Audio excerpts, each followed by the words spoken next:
छोटी लड़की ने बिना सोचे समझे रोबोट को खिड़की से कूदने का आदेश दिया।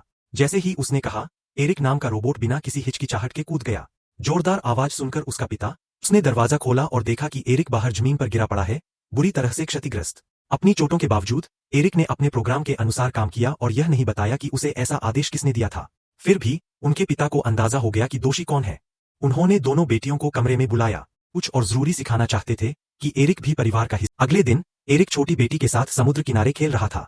खेलते समय लड़की ने उसे अपना पसंदीदा क्रिस्टल घोड़ा दिया। अचानक वह एरिक के हाथ से फिसल गया और टूटकर बिखर गया। लड़की बहुत गुस्सा हो गई। गुस्से में उसने एरिक से कहा कि वह चला जाए।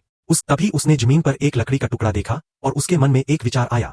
घर लौटकर एरिक तहखाने में गया और खिलौने बनाने पर कई किताबें पढ़ने लगा। अगले दिन सुबह जब लड़की जागी तो उसने अपने बिस्तर पर एक नाजुक लकड़ी का घोड़ा देखा। बिल्कुल खुशी से झूमते हुए वह एरिक के पास दौड़ी और उसे धन्यवाद कहा। एरिक भी उतना ही खुश हुआ। जब पिता को यह सब पता चला तो वे भी एरिक में दिलचस्पी लेने लगे। पहले तो उन्हें लगा कि यह रोबोट के सिस्टम में एक सामान्य सीखने की क्षमता ही है, लेकिन उस रात जब वे पढ़ रहे थे तो उन्होंने तहखाने से कुछ आवाजें सुनी। वहां जाकर उन्होंने देखा कि एरिक ने एक पुराना म्यूजिक प्लेयर ठीक कर लिया था और संगीत का आनंद ले रहा था। अगले ही दिन पिता एरिक को लेकर रोबोटिक्स कंपनी गए और प्रबंधक से कहा, इस रोबोट में व्यक्तित्व है, यह खिलौने बनाता है और संगीत पसंद करता है। लेकिन प्रबंधक ने उनकी बात पर यकीन नहीं किया और बस इतना कहा कि इसे एक नए मॉडल से बदल दीजिए। घर लौटते समय पिता ने एक साहसिक निर्णय लिया। वे एरिक को नई नई बातें सिखाते रहेंगे और